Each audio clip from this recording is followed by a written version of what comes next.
Hello dear viewer, before starting the video, watch the first part, the link will be in the description. And subscribe to the channel and like it itself. When we think of medieval food, we imagine heavy spices. And for good reason. Spices were some of the most coveted and expensive items of the era, brought from distant lands along dangerous trade routes. Pepper, cinnamon, cloves, nutmeg, and saffron could cost more than their weight in gold. Only the wealthy could afford to season their food lavishly, using spices not only to add flavor, but also to mask the taste of meat that was often less than fresh.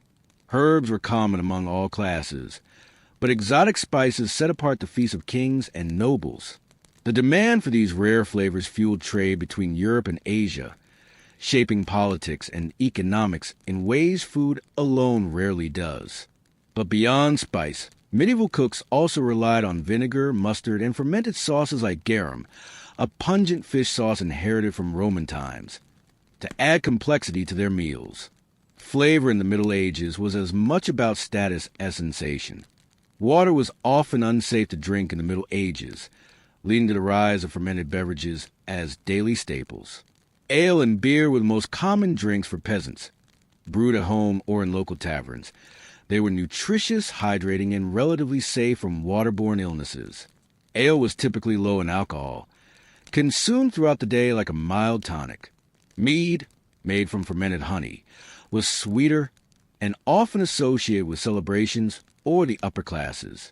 Wine was a luxury, produced mainly in southern Europe and prized by nobility and clergy alike.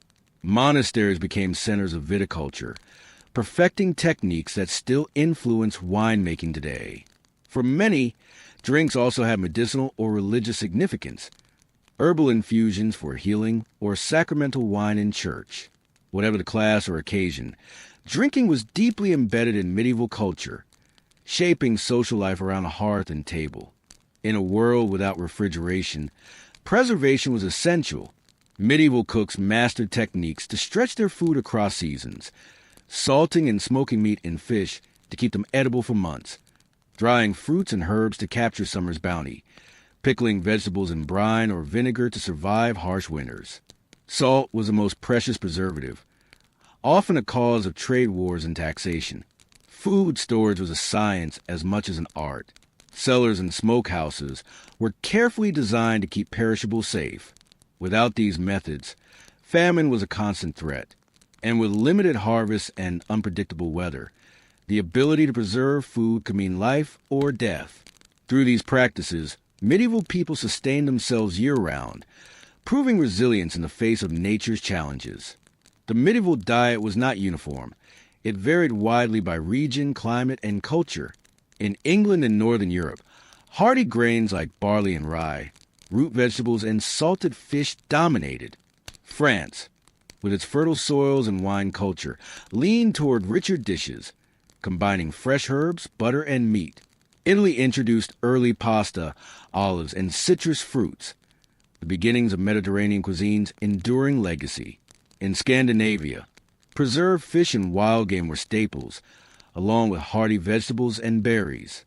Even within a single kingdom, local markets and climates dictated what landed on the table. Trade routes introduced exotic goods, but the bulk of medieval eating was regional, seasonal, and closely tied to the land. This diversity created a rich tapestry of food traditions, many of which survive today in modern European cuisine.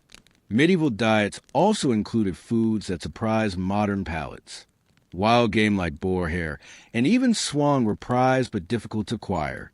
Forests and fields yielded mushrooms, wild herbs, and sometimes edible insects, though the latter were more common in times of famine. Offal or organ meats like liver, kidneys, and brains was eaten frequently by all classes. Nothing went to waste. Some recipes call for peacock, nightingale, or dormice, reflecting a fascination with novelty and status. Certain foods were believed to have medicinal or magical properties, from garlic to spices to fermented fish sauces. And of course, exotic imports like sugar, almonds, and spices added a touch of luxury and mystery. While many of these foods have fallen out of favor, they remind us that medieval eating was as varied and creative as the people themselves. Food was more than nourishment in the Middle Ages. It was a symbol of social order. The wealthy dined on meat, fine breads, and spices, while peasants made do with pottage and coarse loaves. Fasting rules further emphasized differences between clergy and laity. Even table manners and seating arrangements reflected status and power. For nobles, meals were public spectacles, carefully choreographed to display wealth and reinforce hierarchy. For common folk, eating was often a practical necessity, sometimes communal, sometimes solitary. Yet, despite these divides, food brought people together in festivals, market days, church holidays, and daily routines. The medieval table was a microcosm of society, where the simplest bread and the grandest feast both told stories of identity, belief, and survival. The echoes of medieval food still resonate today. Many staples, bread, cheese, ale, and seasonal vegetables, remain central to diets around the world. Modern culinary traditions borrow from medieval recipes and ingredients, from spiced meats to fruit preserves. Food festivals celebrate historical methods and flavors, reconnecting us with a time when every bite was linked to the land, the seasons, and community. Understanding what medieval people really ate challenges our assumptions about history, revealing resilience, resourcefulness, and a deep cultural meaning woven into every meal. The Middle Ages may feel distant, but the stories on our plates remind us that food has always been more than sustenance. It's a mirror of humanity itself.